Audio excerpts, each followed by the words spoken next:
Trillanes gusto kong ikonsulta kasi I have to file libel cases against him. Sabi ko na isang katiting doon wala. Kung totoo yan, I will ask my daughter to resign as Vice President. Ito ang wow trending mortal na kaaway ni former President Rodrigo Roa Duterte. Kakasuhan na si Antonio Trillanes. Matapos nga na ilabas ulit ni Trililing ang mga peking ebidensya sa Quadcom na noon ay ginamit niya laban kay Tatay Digong sa pagtakbo nitong presidente sa taong 2016. Tumawag kaagad si Tatay Digong kay Attorney Salvador Panelo at sinisigurado ni former President Rodrigo Roa Duterte na makukulong itong si Trililing sa pagpalabas ng mga peking ebidensya. Ayon pa nga kay Tatay Digong na parang ginawa lang daw sa rekto ang hawak ni Trillanes na mga ebidensya. Pati ang spelling ng pangalan ni Congressman Pulong Duterte, si Antonio Trillanes ang nag-akusa na merong tagong yaman si former President Rodrigo Roa Duterte. Pero imagine kung totoo ang sinasabi nitong si Trillanes, 80 years old na si Tatay Digong, malapit na siyang kunin ni Lord. Kailan pa kaya niya ilalabas ang kayamanan niya o yung sinasabi ni Antonio Trillanes na tagong yaman? Hindi nga siya makabili ng sasakyan ni hindi nga pinarenovate ang kanyang bahay sa Davao. Kung i-lifestyle check si former President Rodrigo Roa Duterte, makikita na simple lang talaga ang buhay na meron si Tatay Digong. Isang patunay na hindi siya korap na politiko, naging mayor, congressman at naging presidente pa. Kaya nga minahal siya ng maraming Pilipino at ang pautot nitong si Antonio Trillanes ay papirmahin ng waiver si Tatay Digong kung totoo nga na wala itong tagong yaman sa kanyang bank account. Parang obob lang itong si Trillanes dahil siya yung nag-akusa, dapat siya ang magbigay ng ebidensya. Pero hindi nila maisahan si Tatay Digong dahil ayon pa niya sa isang interview, bakit ako lang? Dapat lahat, pati mga congressman sa Quadcom. Pero tanong, kakasakaya ang mga buhayang congressman na ito sa Quadcom? Balita ko na merong isang congressman dyan na nangongolekta ng sports car. Hindi itong si Congressman Atrasado. Itago na lang natin sa pangalang JP. Puti ang buhok. Naku po. Tumatawag ko si PRD. Mr. President, kinukumusta ka? Kinukumusta ka ng mga kababayan natin? Live po tayo ngayon sa TikTok. Naka-live tayo sa TikTok. Nagla-live ako nung pumasok ka. Sabi nila, kumusta ka na raw ba, Mr. President? Mabuti naman tumawag ako sa iyo kasi yung nungalingan ni Ay, hindi pala siya. Trillanes gusto kong ikonsulta kasi I have to file libel cases against him. Ikaw mo yung abogado. So, para baka sabihin ng tao totoo. Sabi ko na isang katiting doon wala. O, totoo yan. Alam niyo, pinapaliwanag ko ngayon dito sa TikTok ko ngayon na walang... Sabi ko nga kung totoo yan, I will ask my daughter to resign as Vice President. At yung anak ko, Mayor, mag-resign dapat. Dapat lang kung totoo. At ako, wala naman akong posisyon. Pero ngayon, para ayaw ko na lang magsalita. Basta ako mag-file ng kaso. Patunayan niya sa korte kung puro kabalastugan na figures. Wrong spelling pa yung anak ng patutin. Wrong spelling pa. Alin ang wrong spelling? Ano ba na yung wrong spelling niya? Alin ba? Alin ang wrong spelling doon?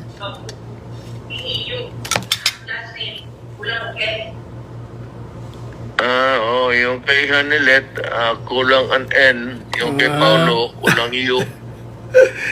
Wala. Anong gusto mong gawin ko? Papayala mo ng kaso? Ako, sa iyo, sa akin siguro si Hanilet, may abogado naman sila. Si Man, puro abogado yan. So, Justice of the Supreme Court yung... Presidente Duterte, naka Facebook live ako Naririnig ka ng taong bayan. Ito totoo man. Ay, siya nga pala, tinatanong nila, Abogado man. Take care of yourself. Abogado rin yan. teka muna, tinatanong nga pala nila, saan ka daw ba nagpunta kahapon? Alas 2 ng madaling araw, pagkalis natin doon sa, sa Kongreso. Alam mo, ang asawa ko nandito, naghintay Pero papaalis na rin siya nalit ngayong gabi. Pero teka muna, hindi ka na nagpunta sa kainan? Hindi ka na nag-dinner? Hindi ko na talaga kaya. Pero mo ilang oras yun, 12 hours para to. Anong 12 hours? Hindi lang 12 hours yun, 14 hours. 14 hours. 14 kasi nag-umpisa tayo ng alas 10, natapos tayo alas 2 sa madaling araw. Paano? Di 14 hours. Hindi ko nga akalain na sa edad ko nito, kaya ko pa rin maglagalag. Hindi, alam mo, sabi ko sa kanila, waking hours mo yun Ikaw gising na gising ka. Ayun, doon ako nakalamang.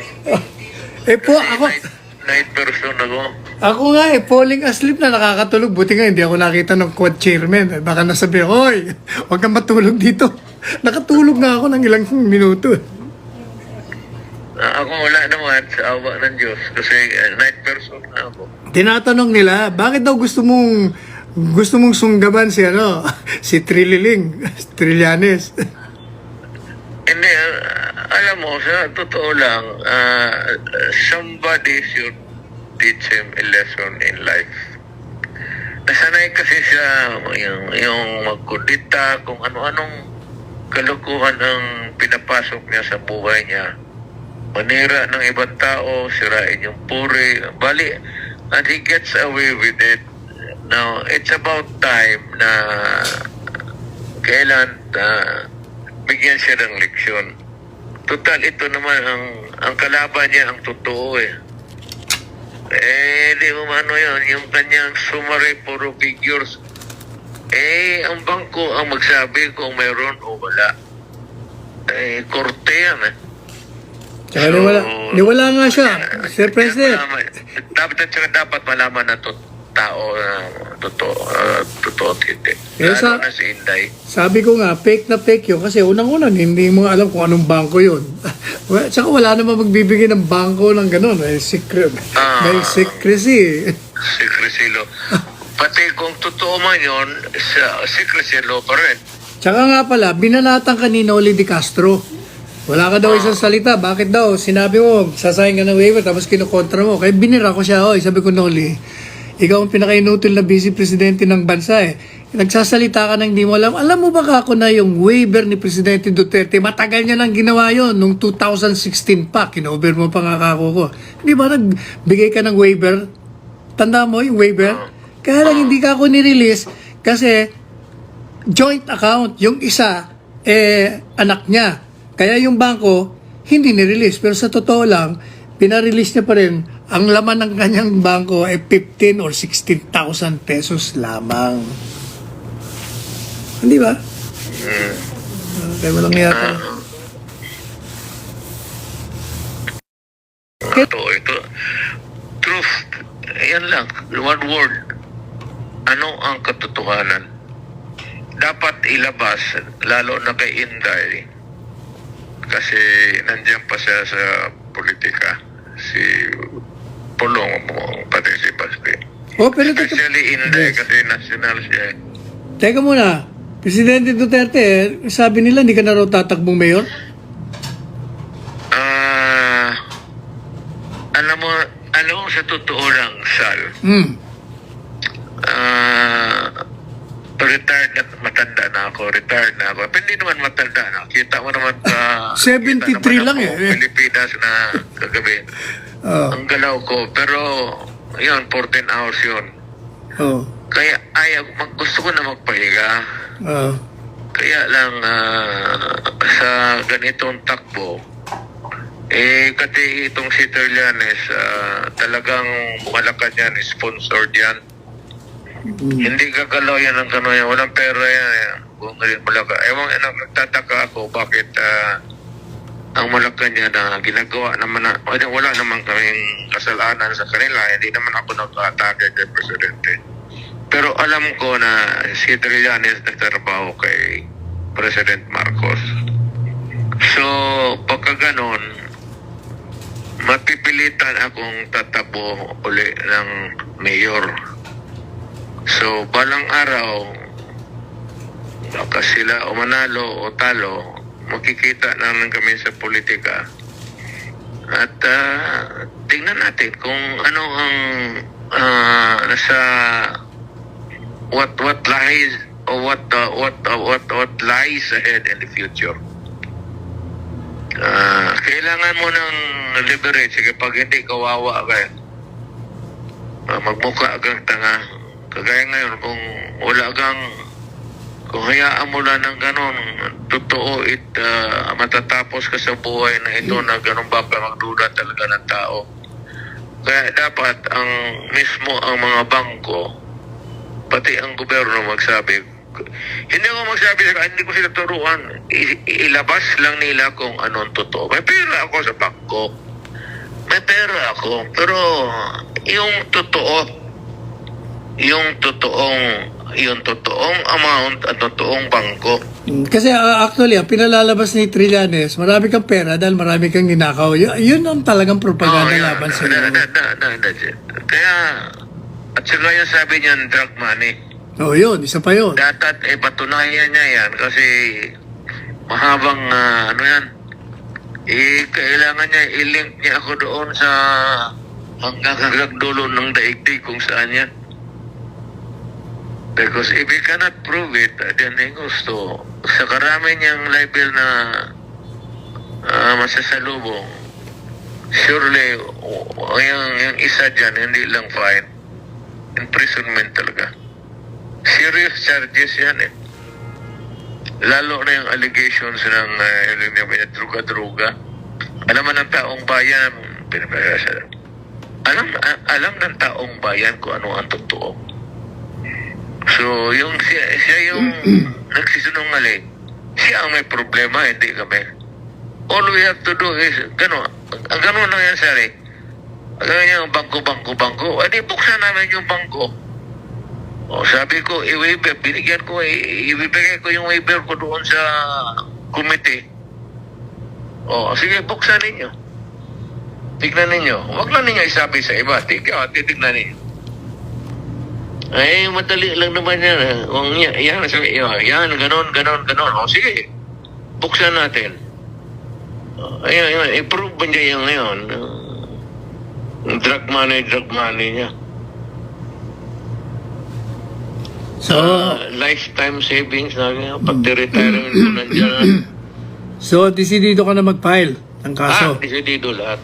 So, Lahat ng anak ko, desidido mo. Individually kami. Sige, pawa ka natin kay Paulo, sa inaanak mo. Oo. Kaming dalawa ang mag-aabogado sa'yo. Sige, okay. Ikaw naman talaga. Oh. Sige. Okay. Sige, magpahinga ka na. Sige, salamat. Salamat din. Magbabay ka na sa mga nanonood sa'yo, nakikinig sa'yo. Madami sa nagmamahal. buong Pilipinas at yung naniniwala. Kung hindi kayo naniniwala sa akin, wala naman akong magawa. Hindi ko kayo mapilit. Pero kung yung naniniwala sa yung katarungan at yung sa pagkatao ko, all you have to do is to go to Davao at tingnan ninyo kung ano ang sitwasyon ko sa buhay.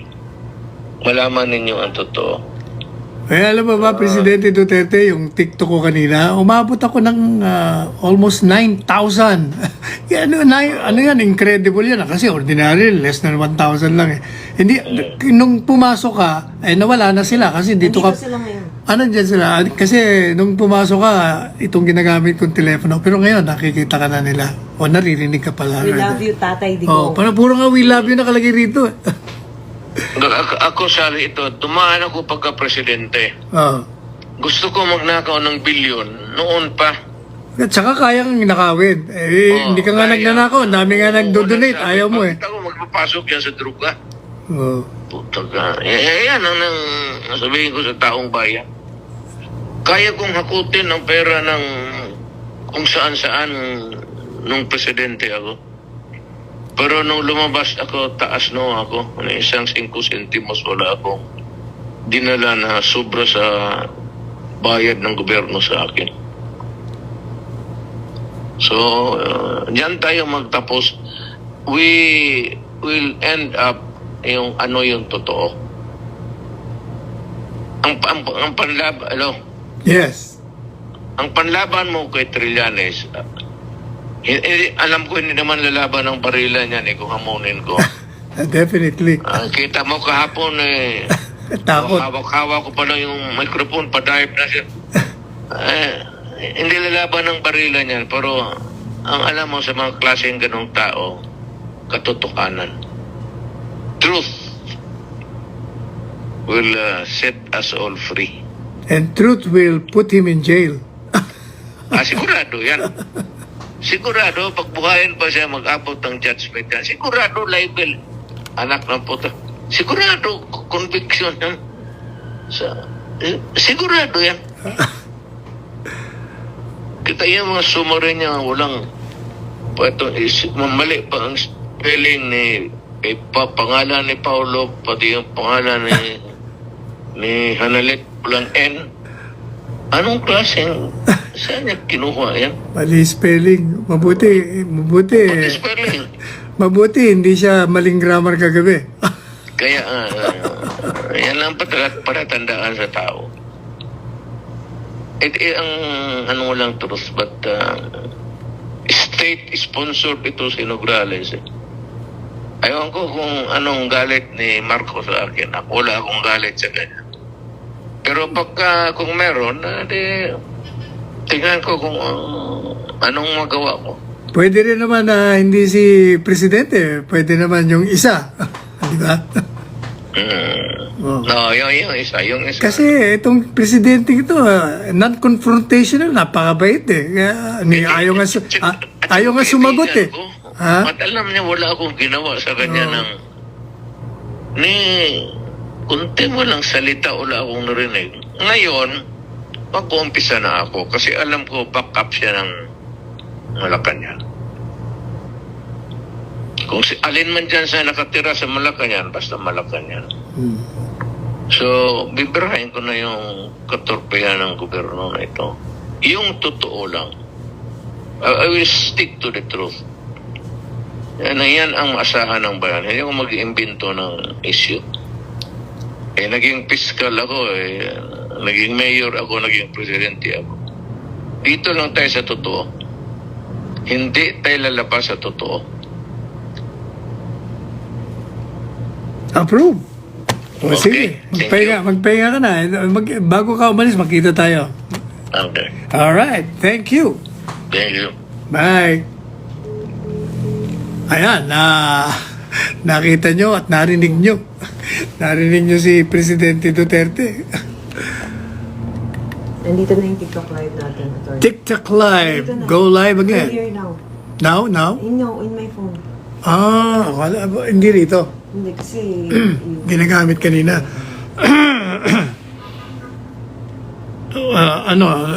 Di bumaba yung ating kasi nawala tayo. Pero dito sa isa, umakyat. At least na-record natin yung niya. At saka alam niya naman na sabi ng isang nanonood take up! Turn up! Hindi. Alam niya man niya. Alam naman niya na recorded siya Good evening po. Puro love you, Tatay Digo. Oo nga Love, Tatay Digo. Puro mabuhay ang buong pamilya People power na ba? Absent na? Wala pang people power. Thank you, Attorney Panelo, for defending Tatay Digong always. Tatay from Iloilo, kahit anong sabihin nila, naniniwala kami at nagmamahal sa iyo. Maraming salamat. Watching from Iligan City. Ano pang nakalagay niyan? Ano pang Thank you, Attorney, sa laban ni Tatay, laban ng bayan. Attorney, mag-charge ba ng case si PRRD? Oo, sabi niya. Kaya ako biglang napatawag para Bakit sabihin. walang people power? Sumusobra na sila. Malapit na yan pag hindi sila tumino. Nakakailang views ka na ba dyan? 7,000. Mabilis siyang umangat. Sabi kanina ho, kaya kayo nawala sa screen sa TikTok. Kasi biglang tumawag si Presidente Duterte.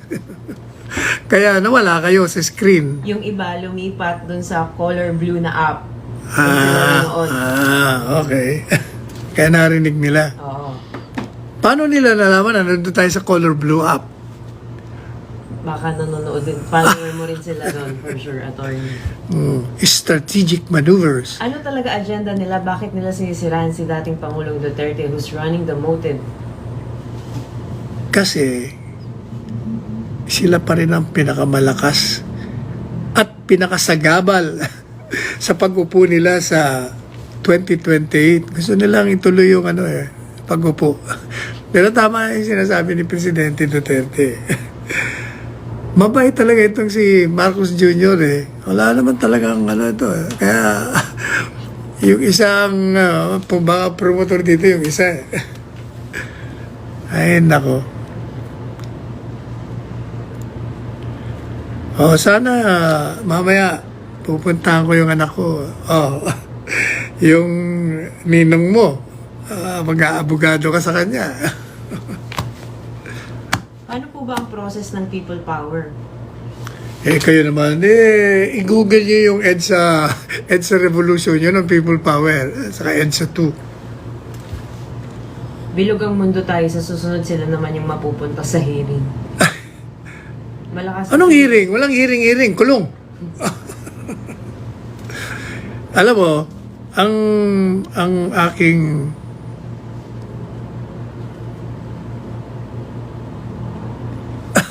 ano sabi nito? Ano sabi?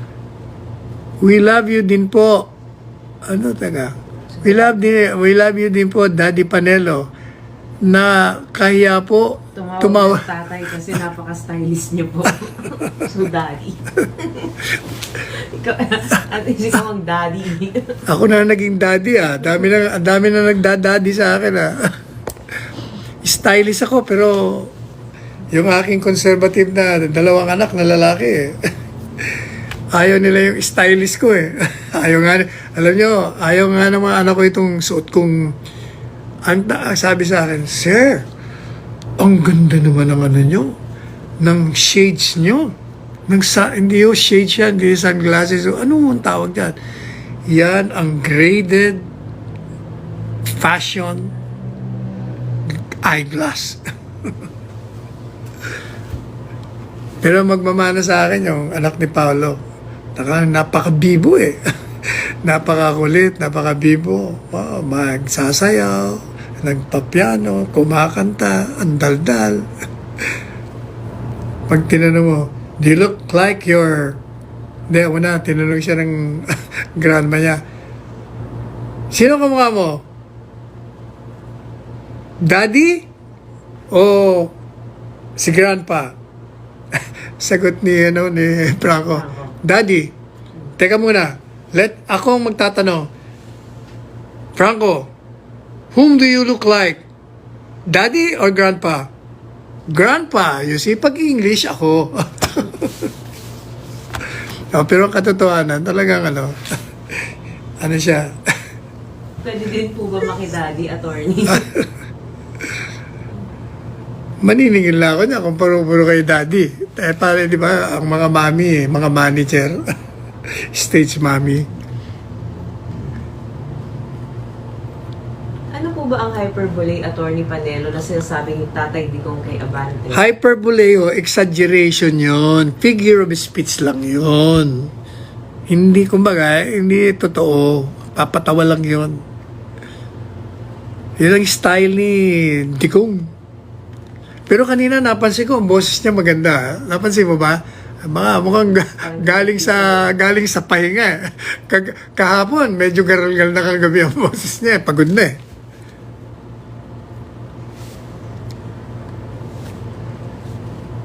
Ay, nako. Thank you, attorney. We appreciate you po.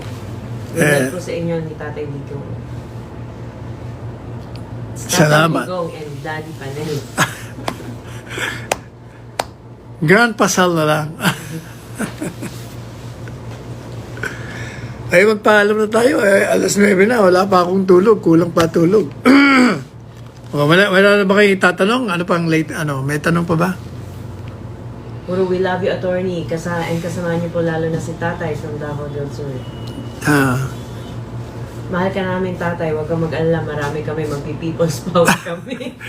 People power, ha? The PM, Sir Panelo, isa pala ako nakinabang sa free tuition ni PRRD. Biro mo yan? Nasa nga pala si Stella? Nag-aaral na naman. Dahil bukas Biyernes na naman. Watching from Davao. Do you think death penalty has a chance to become a law again, Attorney Panelo? Hindi, actually, death penalty has not been removed. In certain cases, pwedeng ang Kongreso, death penalty rito sa 1, 2, 3. Nandiyan pa rin yan. Pag gusto ng Kongreso. Bagets na bagets si Attorney. Bagets ba yan? Forgets na nga eh.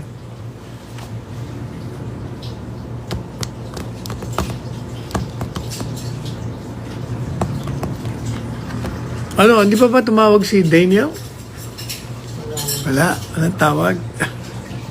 Mukhang nasa magandang kalagayan yung mamang yan. Watching from Cebu. Step. Ikaw ba'y nanonood? Hindi yata kayo nanonood eh. Watching from Davao. City. At saka, sino pa ba? Marami tayong kaibigan yan. Mga bata po si Papsi Nelo.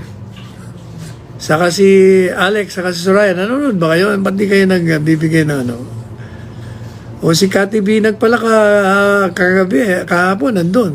Hindi ko naman siya nakita. Kumusta nga pala kay Congresswoman Jam Baranda? Hindi tayo nagkita kahapon, hindi kita nakita ron sa loob. Sabi ni Jay, good night, Daddy Salvador Sal Panelo. Good night. Dumarami yung anak ko Share mo naman po, Attorney, yung background mo. Sarap po makinig ng mga storya galing sa'yo. Sa susunod na yung background. Kasi ngayon, gutom na ako uli. Kakain ako ng bibi. Yung kalderetang bibi kakainin ko. Yung regalo sa atin. Kayo pong pinaka-astig na pumorma sa lahat ng lawyer in our country. Love your style. Nako, From Glenda sa rap. Sip-sip! Mas maporma ko yung anak ko sa akin, si Paolo. From Kenneth Ramirez. Gusto ko yung pananamit mo, Attorney, sa lakas maka-aura parang sa yung movie ng Kingsman. Wow, Kingsman Salamat, Attorney, sa walang sawang pagsuporta kay Tatay Diggs from Charles. Naging fashionable na rin pangalan niya, Diggs Daddy Pals sa buong Pilipinas at Tatay Digong. Salud sa inyong dalawa. Mabuhay po kayo. Tumarami ang anak ko sa labas niyan. Daddy ang tawag sa akin.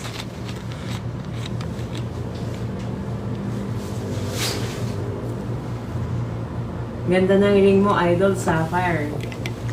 Nagustuhan din niya ni BP Inday Every time nakikita niya yung ring niya, ang ganda lang mo. Hindi ko naman maibigay.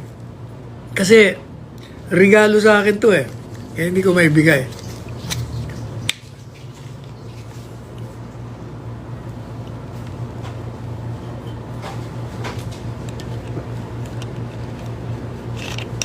Yung mga kaibigan natin dyan sa sa Los Angeles, si Liza, sino pa? Si Orly Bartolome, at si Bong Tagle, Lea Tagle Bartolome, si General Lincoln Tagle, at saka si Nick Tagle ng NBI. Congratulations, promoted ka na pala. Sabi ni Janet Francisco. Nakita kami ni Janet, Janet Garin, kongresista kahapon. Sabi ko sa kanya, Janet, ba't di ka pa nagtatanong? Gusto mo ko magtanong? Magtanong ka. Nagpalista siya. Ang problema, Alas 12 na, hindi pa siya natatawag. Kaya hindi na, umuwi na lang. Tapos, yung isang kongresista ron, si Kong Johnny. Nakita kami sa loob. Sabi ko, Seksal, marami ka na naman ipapaliwanag sa mga mga pahayag ni PRRD. Kaya nga ako nandito eh. Nandun din si Congressman Ortega. Kanino bang anak to si Congressman Ortega? Babata na mga kongresista kahapon eh. Si GMA naman nandun, nilapitan ko siya. Ma'am. Sabi niya. Pero hindi naman siya nagtagal. Kala ko nga magtatanong eh. Pero mahabang pila eh. 16 yata ang kongresista nagtanong sa kanya eh. Bawat isa, halos umaabot sa 1 oras eh. Yung 10 minutes nila, more than 30 minutes eh. Pero maganda yung nangyari kagabi. Medyo may mga dramatic occurrences. Meron din mga nakakatawa. Pero talaga natatawa ako kay Congressman Abante Benny. Mag-i-English ako kasi mayroong isang abogado dyan na binabanatan ako, di rin ako marunong hindi rin masama daw ang grammar ko. Pati ako nagulat. Sabi ko, hindi naman siya tinutukoy ko. Kaya sabi ko sa kanya, nag-usap kami, bakit? Kailan ka ba nagsalitang with regards? Na may esang with regard? Natawa siya. Meron bang pagkakataon na nag-with regards ka? Wala. Meron bang pagkakataon na ang sabi mo sa evidences? Wala rin, di ba? Wala nga. Meron bang pagkakataon na ang pronunciation mo sa country, country ay country? Tawa siya ng tawa. Sabi ko, alam mo, ang pinupuna ko lang, yung grammar at saka yung di marunong English. Ikaw naman ako, straight English ka naman. Magaling ka naman na mag-English. Ba't kita pupulaan? Kaya di ba, pinuri ko yung 3 batang abogado ron ng mga kongresista. Okay, bigyan nyo nga sa akin ng mga pangalan nun. Hindi ko, yung isa yata, Gutierrez, sabi mo, Gutierrez? Yung dalawa, hindi ko pa alam. Sino kaya yung dalawang yun? Marunong, sabi ko, either galing ito sa Ateneo o galing ito sa UP o kaya sa Ambeda. At kung galing man ito sa ibang eskwelahan, maganda ang kanyang preparasyon. Marunong magsalita eh. Tsaka tunog abogado kung magsalita eh. Yan ang mga dapat nasa Kongreso. Sa ngayon. Pero kung ako tatanungin nyo, gusto kong i-dissolve ang Congress. Gusto ko revolutionary government. Paano? Magpapaalam na tayo. Wala na ako kayo tatanong. Next time, yung story naman ng buhay ko. Marami ako. Kulang isang TikTok. Kay Frank, kay Carlo lang ikwento ko sa inyo. Abutin na tayo ng siyam-siyam eh. Alright, good night. And thank you for watching. Swerte nyo na tumawag pa si Presidente Duterte sa oras ng ating TikTok. At pinaalam ko sa kanyang may TikTok. Kaya kung ano man niya sinabi, alam niya. At saka wala namang tinatago yun. Kita mo, dun mismo sa Quad Committee, the whole nation was watching. Ang dami siyang sinabi ron. Buti nga, babe na babe. Yung mura doon hindi naman nga mura yun eh. Kinikwento niya lang kung anong sinabi niya doon sa kausap niya. So, hindi naman siya nagmumura doon sa mga kausap niya. Alright, good night. Thank you.